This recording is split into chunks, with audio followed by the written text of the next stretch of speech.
Akashvani Adilabad 100.2 FM మనస్సు నిండా.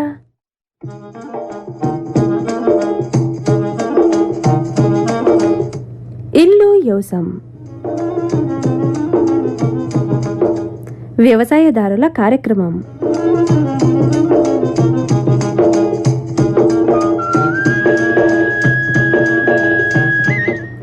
ఎన్నో ఏండ్ల సంధి వ్యవసాయం చేస్తూ తరాలు మారినా అదే బాటలో నడిచే రైతన్నలకి కాలానికి తగ్గట్టుగా పంటల సాగుతో పాటు వ్యవసాయంతో ముడిపడి ఉన్న పశుపోషణ, కోళ్లు, మేకలు, గొర్రెలు, చేపల వంటి వాటి పెంపకం మీద సుఖ అవగాహన కల్పించే కార్యక్రమం ఇల్లు వ్యవసాయం. గట్లనే శాస్త్రవేత్తల సలహాలను, సూచనలు కూడా వినిపిస్తుంది. ఈరోజు ఇల్లు వ్యవసాయం కార్యక్రమంలో వేసవిలో పంట పొలాల సమగ్ర యాజమాన్యం గురించి ఆదిలాబాద్ వ్యవసాయ కళాశాల అసిస్టెంట్ ప్రొఫెసర్ డాక్టర్ ఎం సురేష్తో ముచ్చటింటారు. వీరితో ముచ్చట పెడతారు కెల్లెనిన్. గట్లనే రైతాంతరంగం కార్యక్రమంలో కూరగాయల సాగు అనుభవాల గురించి ఆదిలాబాద్ గ్రామీణ మండలం భీంసరి గ్రామానికి చెందిన యువ రైతు బోకుడే వినోద్తో ముచ్చటింటారు. వీరితో ముచ్చట పెడతారు పి అశోక్. మీరు ట్యూన్ చేసింది ఆకాశవాణి ఆదిలాబాద్ 100.2 FM మనస్సు నిండా. వింటున్నారు ఇల్లు వ్యవసాయం కార్యక్రమం. ముందుగా వాతావరణ సూచన. బంగాళాఖాతంలో రేపు అల్పపీడనం ఏర్పడే అవకాశం ఉందని భారత వాతావరణ శాఖ తెలిపింది. దీని ప్రభావంతో ఏపీలో పలుచోట్ల నేటి నుంచి 4 రోజుల పాటు తేలికపాటి నుంచి మోస్తారు వర్షాలు కురుస్తాయని తెలిపింది. అలాగే తెలంగాణలో కూడా 3 రోజుల పాటు వర్షాలుంటాయని, కొన్ని చోట్ల మోస్తారు నుంచి భారీ వర్షాలు కురిసే అవకాశం ఉందని, అదే సమయంలో కొన్ని చోట్ల ఎండలు కూడా ఉండే అవకాశం ఉందని హెచ్చరించింది. ఇది ఇయాల్టి వాతావరణ సూచన. రైతులు ఒక ఉపయోగం, రెండు ఉపయోగం. సమర్థవంతమైన పోషణ మరియు తెగులు నియంత్రణ కోసం పురుగు మందులు, నానో ఎరువులను కలపండి మరియు పిచికారీ చేయండి. మీరు ట్యూన్ చేసింది ఆకాశవాణి ఆదిలాబాద్ 100.2 FM మనస్సు నిండా.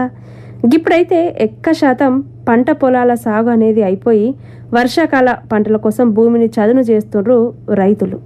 అయితే భూమిని చదును చేసేటప్పుడు కొన్ని జాగ్రత్తలు తీసుకుంటే వచ్చే వర్షాకాల పంటల మీద చెడు ప్రభావం పడకుండా ఉంటుంది. మరి ఎసుంటి చర్యలు తీసుకోవాలి, ఎసుంటి సమస్యలు రైతుకు ఎదురవుతాయి అనే ముచ్చట ఇప్పుడు విందాం. ఆదిలాబాద్ వ్యవసాయ కళాశాల assistant professor doctor M Suresh ముచ్చటలో వీరితో ముచ్చట పెడతారు కెల్లెనిన్. నమస్కారం సురేష్ గారు. నమస్తే అండి. అయితే సాధారణంగా ఈ ఎండాకాలం పంట పొలాల్లో ఎలాంటి యాజమాన్య పద్ధతులు పాటించాల్సినవి ఉంటాయి, ఆ పద్ధతుల గురించి చెప్తారా?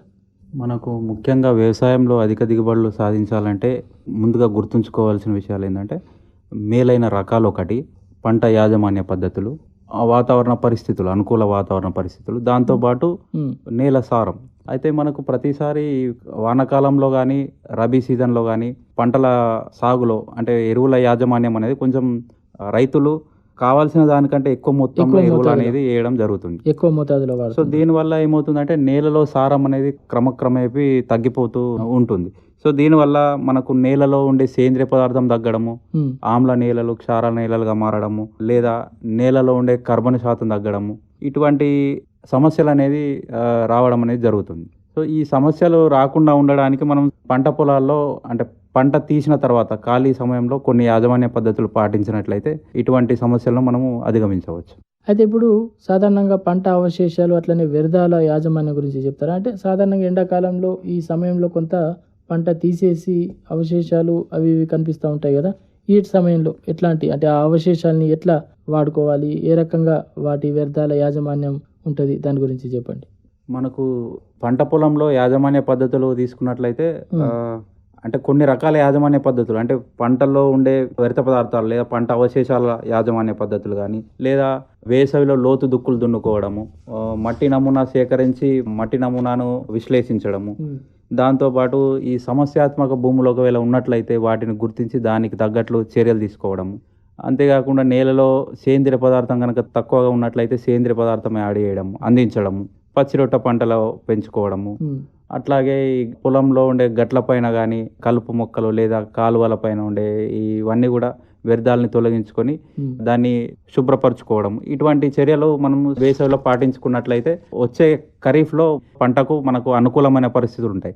అయితే దీంట్లో మనకు పంట వ్యర్థాల మనం చూసినట్లయితే రబీ పంట తీసిన తర్వాత లేదా అంతకుముందు పంట ఏదైనా ఉంటే దాన్ని తీసిన తర్వాత పంట వ్యర్థాలని మనము దాని యాజమాన్య పద్ధతులు, ముఖ్యంగా పంట తీసిన తర్వాత దాంట్లో ఉండే కొన్ని రకాలైన చీడపీడలు, అంటే కొన్ని రకాలైన పురుగులు కానీ తెగుళ్ళు కలిగజేసే శిలీంధ్రాలు కానీ ఇవన్నీ కూడా దాంట్లో ఉండిపోతాయి.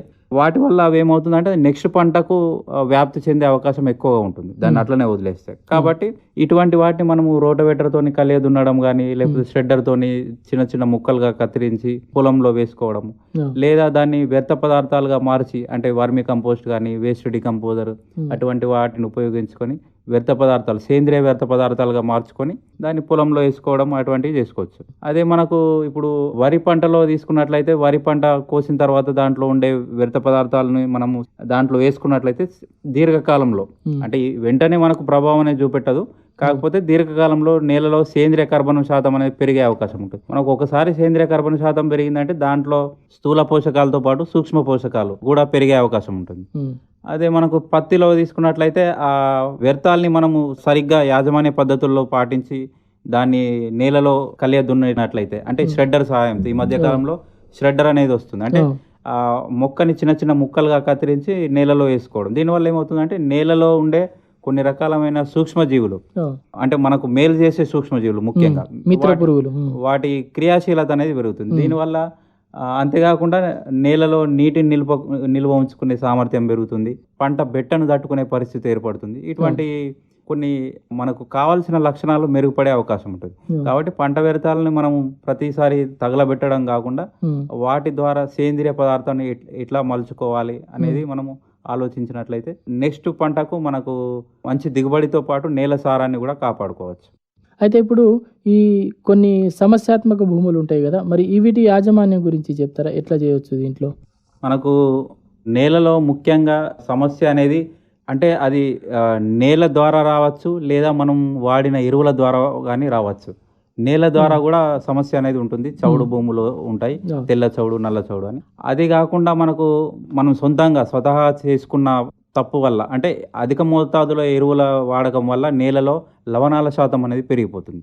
ఈ లవణాల శాతం పెరగడం వల్ల ఏమవుతుందంటే నేల ఉప్పు తేలడము, లేదా చౌడుగా మారడము, దిగుబడి తగ్గిపోవడము, పంట పండించడానికి యోగ్యంగా లేకపోవడము, ఇటువంటి లక్షణాలన్నీ వస్తుంటాయి. సో మనకి ఈ లక్షణాలు ఉన్నట్లయితే మనం నేలలో ఒకవేళ మనం ఉప్పు నేలనే తీసుకుందాం. ఉప్పు నేలలో గనక మనం ఈ సమ్మర్లో అంటే వేసవి కాలంలో చూసినట్లయితే నేలలో తేమంతా బయటకు వెళ్ళిపోయిన తర్వాత పైన పొరంతా ఒక ఉప్పులాగా తేలుతుంది. సో ఇటువంటి పరిస్థితుల్లో మనం ఎటువంటి పంటలు వేసినా కూడా వాటి మొలక దగ్గర నుంచి పంట దిగుబడి వచ్చే వరకు అన్ని రకాలుగా నష్టాలు వచ్చే అవకాశం, ముఖ్యంగా పప్పు జాతి పంటల్లో ఎక్కువ ప్రభావం అనేది చూపిస్తుంది. కాబట్టి ఇటువంటి నేలల్లో ఈ ఉప్పు శాతాన్ని మనం పైన ఉప్పు పొరను తీసేయడం కానీ, లేకపోతే ఆ పొలాన్ని చిన్న చిన్న మడులుగా కట్టుకొని దాంట్లో మంచినీటిని ఒక 2 నుంచి 3 రోజుల వరకు నిల్వ ఉంచి దాన్ని మురుగునీటి కాలువ ద్వారా బయటకు పంపించడం కానీ చేసినట్లయితే ఉప్పు శాతం అనేది కొంతవరకు తగ్గుతుంది. అది కాకుండా కొన్నిసార్లు ఆమ్ల నేలలు, క్షార నేలలు కూడా ఉంటాయి. ఆమ్ల నేలల్లో అయితే మనం సున్నం పాలు యాడ్ చేయడం, అంటే కాల్షియం కంటైనింగ్ ఫెర్టిలైజర్స్ యాడ్ చేయడము. అదే క్షార నేలల్లో అయితే మనకు జిప్సం యాడ్ చేయడం వల్ల దానివల్ల మనం ఆ నేల క్షారత్వాన్ని తగ్గించుకోవచ్చు. అది కాకుండా మనకు సాధారణంగా మనకు ఈ ఏప్రిల్ ఎండింగ్ మే నెలలో కురిసే వర్షాల వల్ల పచ్చిరొట్ట పంటల విత్తనాలు గనక మనం వేసుకున్నట్లయితే నేలలో సేంద్రియ పదార్థం పెరుగుతుంది. దానివల్ల ఈ క్షారత్వం కానీ ఈ లవణాల శాతం కానీ తగ్గే అవకాశం ఉంటుంది. అంతేకాకుండా నేలలో కొన్నిసార్లు ఇసుక శాతం అనేది ఎక్కువ ఉంటుంది కొన్ని నేలల్లో. ఈ ఇసుక శాతాన్ని కూడా మనం తగ్గించుకోవాలనుకుంటే మనకు చెరువు మట్టి తోలడం, చెరువు మట్టి కూడా మనం తోలే ముందు దాన్ని ఆ మట్టి పరీక్ష చేయించుకున్న తర్వాత మాత్రమే పొలంలోకి చెరువు మట్టి తోలినట్లయితే ఆ చెరువు మట్టిలో ఉండే బంకమన్ను శాతం ఎక్కువగా ఉండడం వల్ల నేలలో నీరు నిల్వ ఉంచుకునే శాతం కానీ పోషకాలను నిల్వ ఉంచుకునే సామర్థ్యం కానీ పెరుగుతుంది. కాబట్టి ఇటువంటి కొన్ని రకాలైన సమస్యలు ఉన్న నేలలో మనం కొన్ని రకాలైన చిన్న చిన్న యాజమాన్య పద్ధతులు పాటించినట్లయితే అధిక దిగుబడులు పొందవచ్చు. అయితే ఇప్పుడు ఈ సేంద్రియ ఎరువులు వేయడము అట్లాగే పచ్చిరొట్టె పంటల సాగు గురించి కూడా చెప్తారా? సేంద్రియ ఎరువులు మనకు సాధారణంగా అయితే వేసవి కాలంలో ఏప్రిల్ మే టైంలో తొలకరి వర్షాలు కురిసిన తర్వాత మనకు అందుబాటులో ఉండే సేంద్రియ ఎరువులు, పశువుల ఎరువులు కానీ, కోళ్ళ పెంట కానీ, మేకల ఎరువు కానీ ఇటువంటి వాటిని మనం పొలంలో చల్లుకున్నట్లయితే ఎరువులో ఉండే సేంద్రియ పదార్థం అనేది నేలలోకి చేరి అది కొంతవరకు కుళ్ళిపోయి మొక్కలకు కావాల్సిన పోషకాలని విడుదల చేస్తుంది. అంతేకాకుండా కొన్నిసార్లు ఏం చేస్తామంటే మనకు పల్లెటూర్లలో చాలా మంది రైతులు ఫాలో అవుతుంటారు, మందగట్టడం అంటారు, పశువుల్ని మందగట్టడం వల్ల అంటే రాత్రిపూట మొత్తం పశువుల్ని వాళ్ళ పొలంలో ఉంచుకోవడం వల్ల వాటి నుంచి వచ్చిన వ్యర్థాలు అనేటివి నేలకు బలాన్ని చేకూరుస్తాయి. దానివల్ల నేల సేంద్రియ పదార్థం పెరుగుతుంది, పోషకాల శాతం కూడా పెరుగుతుంది. పచ్చిరొట్ట పంటల విషయానికి వస్తే మనకు పచ్చిరొట్ట ఎరువులు అనేటివి మనకు 2 రకాలు ఉంటాయి. పచ్చిరొట్ట పంటలు, పచ్చి ఆకు ఎరువులు అంటాం. పచ్చి ఆకు అనేది మనకు కొంతవరకు కష్టమైనప్పటికీ పచ్చిరొట్ట పంట అనేది మనం పొలంలో వేసుకోవచ్చు. అది ఎట్లా అంటే మనకు ఈ వేసవి కాలంలో తొలకరి వర్షాలు అప్పుడు పచ్చిరొట్ట పంట విత్తనాలు వేసుకున్నట్లయితే, పచ్చిరొట్ట పంటలు అంటే ముఖ్యంగా జనుము, జీలుగా, పిల్లి పెసర, అలసంద ఇటువంటి విత్తనాలు వేసుకున్నట్లయితే అవి మొక్కలు పెరిగి కొంతవరకు అంటే పూత సమయానికి వచ్చే వరకు వేచి చూసి పూత సమయంలో దాన్ని నేలలో కలియదున్నుకున్నట్లయితే నేలలో సేంద్రియ పదార్థం పెరిగే అవకాశం ఉంటుంది. అంతకంటే అంటే పూత సమయం దాటిన తర్వాత కూడా పంటను ఉంచినట్లయితే దాంట్లో ఫైబర్ కంటెంట్ అంటే పీచు పదార్థం శాతం పెరిగిపోయి అంత తొందరగా కుళ్ళకుండా ఉంటుంది. కాబట్టి మనం పూత 50% పూత సమయంలో మాత్రమే దాంట్లో నేలలో కలియదున్నుకున్నట్లయితే అది తొందరగా కుళ్ళిపోయి మొక్కలకు కావాల్సిన పోషకాలతో పాటు కావాల్సిన సేంద్రియ పదార్థాన్ని కూడా అందిస్తుంది. అయితే ఈ పచ్చిరొట్ట పంటలో మనం సుమారుగా ఎకరానికి 10 నుంచి 12 కిలోల విత్తనాలను చల్లుకున్నట్లయితే ఆ ఎకరానికి కావాల్సిన పోషకాలతో పాటు సేంద్రియ పదార్థం కూడా అందుతుంది. దీంతో పాటు మనకు ఈ కలుపు సమస్య కూడా ఏదైనా ఉంటే ఆ పొలంలో దాన్ని కొంతవరకు అధిగమించుకోవచ్చు. చాలా సంతోషం సురేష్ గారు. ముఖ్యంగా ఈ ఎండాకాలంలో పంట పొలాల్లో ఎటువంటి చర్యలు పాటించాలి, ఎందుకంటే రానున్న రోజుల్లో మంచి దిగుబడులు సాధించాలి, మంచి పంటలు ఎదగాలి అంటే ఎట్లాంటి చర్యలు ఈ ఎండాకాలంలో తీసుకుంటే మంచిగా ఉంటుంది అనే దాని గురించి సవివరంగా తెలియజేసిండ్రు. మరి రైతులు ఈ చర్యలని పాటించి రానున్న రోజుల్లో మంచి దిగుబడులు సాధిస్తారని ఆశిస్తూ ఈ చక్కని సమాచారాన్ని తెలియజేసినందుకు మీకు ధన్యవాదాలు. నమస్కారం. నమస్కారం అండి. ఇప్పటి వరకు ఆదిలాబాద్ వ్యవసాయ కళాశాల అసిస్టెంట్ ప్రొఫెసర్ డాక్టర్ ఎం సురేష్తో ముచ్చట విన్నరు. వీరితో ముచ్చట పెట్టింది కేలెనిన్. వేసవిలో పంట పొలాల సమగ్ర యాజమాన్యం గురించి. మీరు ట్యూన్ చేసింది ఆకాశవాణి ఆదిలాబాద్ 100.2 FM మనస్సు నిండా. రైతాంతరంగం వ్యవసాయంలోని అనుభవాలను స్వయంగా రైతన్నే తన ముచ్చట్లో వినిపించే కార్యక్రమం ఇది. ప్రతి సోమ, గురు, శనివారాలలో ఈ కార్యక్రమాన్ని ప్రసారం చేస్తున్నాం.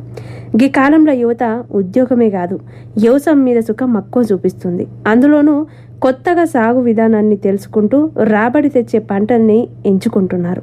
అందులో ఎక్కువగా కూరగాయల సాగు అనేది చేస్తున్నారు రైతులు. మరి ఈ కూరగాయల సాగు అనేది రైతులకి ఎంతవరకు లాభం కలిగిస్తుందో ఈ రైతన్న ముచ్చట్లో విందాం. భీంసరి గ్రామానికి చెందిన యువ రైతు బోక్డే వినోద్తో ముచ్చట. వీరితో ముచ్చట పెడతారు పి అశోక్. నమస్తే వినోద్. నమస్తే సార్. ముందుగా చెప్పు వినోద్, అసలు నీకు ఎన్ని ఎకరాల వ్యవసాయ భూమి ఉన్నది? అసలు నువ్వు ఎన్ని ఎకరాలు కౌలుకు తీసుకుంటావు? నేను 7-8 ఎకరాలు తీసుకుంటా సార్. అసలు నువ్వు ఏం చదువుకున్నావు? ఎప్పటి నుంచి వ్యవసాయం వైపు వచ్చినావు? నేను 7వ తరగతి చదువుకున్నా సార్. 7వ తరగతి చదువుకున్న తర్వాత మా జీతాలు అనేది బంద్ అయిపోయింది. అప్పటికి మా ఇంటి పరిస్థితి బరాబర్ లేకుండే. అప్పటికి అందుకని నేను రంగంలోకి నేను దిగిన. సుమారు ఎన్ని సంవత్సరాలు అయ్యా నువ్వు వ్యవసాయం చేయబట్టి? నేను ఇప్పుడు 14 సంవత్సరాలు అయ్యా సార్. భీంసరి గ్రామంలో చూసుకున్నట్లయితే చాలా తక్కువ మంది కూరగాయల పంటలు పండిస్తారు, అందులో మీరొకరు. మరి కూరగాయల వైపు ఎందుకు రావాలనిపించింది? కూరగాయలు ఎందుకు వేయాలనిపించింది? నేను ఎట్లా అంటే నాకు కూరగాయలలో అనుభవం ఉన్నది సార్. మా చిన్నప్పటి నుంచి మేము చేసుకున్నాం. చిన్నప్పటి నుంచి మా వాళ్ళు పండిస్తుండే, నేను కూడా పండించిన. వాళ్ళకు మందులు తెలియలేకుండే, నేను తెలిసినవి నేను చేస్తున్నా. చేసిన దానికి నాకు ఫాయిదా అయింది. ఒక 2 లక్షలు అమ్మేసిన. భూమి మార్కెట్ కొరకు జొన్న పోసుకుని మర్రా ఇప్పుడు కూరగాయలు వేస్తా సార్. ఎక్కువగా ఏ కూరగాయలు వేస్తే మార్కెట్లో మంచి డిమాండ్ ఉంటుంది అంటారు? అల్జంత వేసినాం అనుకో వజన్ బాగుంటది, దిగుబడి కూడా ఎక్కువ వస్తుంది. అల్జంతకు దిగుబడి ఎక్కువ వస్తుంది, జల్దీ అయిపోతుంది. అది బొబ్బరికాయకు రేట్ ఏకం ఉంటుంది, కానీ కొంచెం లేట్గా వస్తుంది. అలసంద, బొబ్బరితో పాటు ఇంకేం సాగు చేస్తారు? నేను కొత్తిమీర కూడా వేస్తాను. వంకాయనైతే మాకు కంపల్సరీ 1 ఎకర్ ఉంటుంది కంపల్సరీ. ఇప్పుడు ఎప్పుడైనా 2 కాలాలు మొత్తానికి ఇక టోటల్ ఎప్పుడైనా ఇక సంవత్సరం మొత్తం వేస్తా ఉంటాం, తీస్తా ఉంటాం. వంకాయ ముఖ్యంగా వంకాయనైతే తప్పనిసరిగా వేస్తారు. తప్పనిసరిగా మనకు వంకాయ కాల. ఇప్పుడు 2000 చెట్లు వేసినామా, మరి తీయాలా వేయాలా, 1500 చెట్లు తీయాలా వేయాలా అంతే. ఎక్కడి నుంచి తెచ్చుకుంటారు వంకాయ నారని?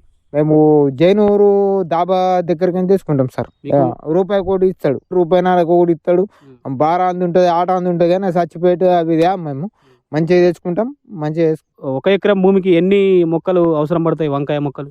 మాక మేము కొంచెం మొత్తం పెడతాం సార్, చచ్చిపోతాయి కదా కొన్ని కొన్ని రాంగా పోంగా అవన్నీ కొంచెం నీలిరంగా చచ్చిపోతాయి. అయితే 2000 తెస్తే 15,000 చెట్లు ఓకే, 1500 ఓకే అయితే. మరి ఈ వంకాయ సాగు కోసం భూమిని ఎట్లా తయారు చేసుకుంటారు? అంటే భూమిలో ఏమైనా ఎరువులు గింత వేస్తారా, లేకుంటే ఇట్లనే వేసేస్తారా?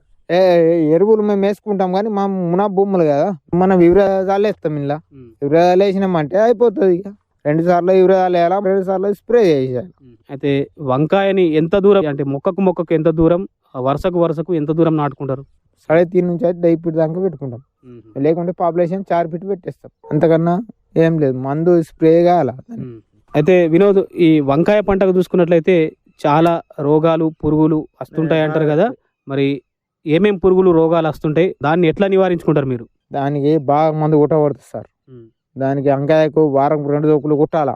కుట్టకుంటేనైతే వంకాయ ఏంటికి పనికి రాదు, ఫెయిల్ అయిపోతాయి. భారీ కొట్టబడుతుంది దానికి. ఎకరంలో మీకు ఎన్ని వంకాయల వరకు దిగుబడి వస్తుంది? రోజుకు ఎన్నిసార్లు తెంపుతుంటారు? రోజు తెంపుతుంటారా, దినం తప్పి దినం తెంపుతారా, వారానికి ఒకసారి తెంపుతారా? డైలీ తెంపుడే కానీ మాకు ఇంటికాడ పరిస్థితి బట్టి తెంపబడుతుంది. మాకు ఏమైనా పని ఉంటే తెంపం. దానికి వంకాయకు మాత్రం 4 రోజులకు ఒకసారి మందు కొట్టబడుతుంది. ఎన్ని వెళ్తాయి తెంపినప్పుడు? కుంటలు వెళ్తాయి సార్. అట్లా మీరు గుత్తకిచ్చేస్తారా, లేకుంటే మీరే కూర్చుండి అమ్ముతారా? మేము ఊనే అమ్ముకుంటాం, కానీ గుత్తకిస్తే లాభమా, లేకుంటే మీరు కూర్చుండి అమ్ముతే లాభం? మేము గుత్తకిస్తే లాభం లేదు. ఆడ 15 రూపాయలు 14 రూపాయలు 12 రూపాయల కిలో పోతాయి. మన దగ్గర 40 రూపాయల కిలో పోతాయి ఇక్కడ. కాబట్టి కూర్చొని అమ్ముకుంటే లాభం. అమ్ముకుంటాం.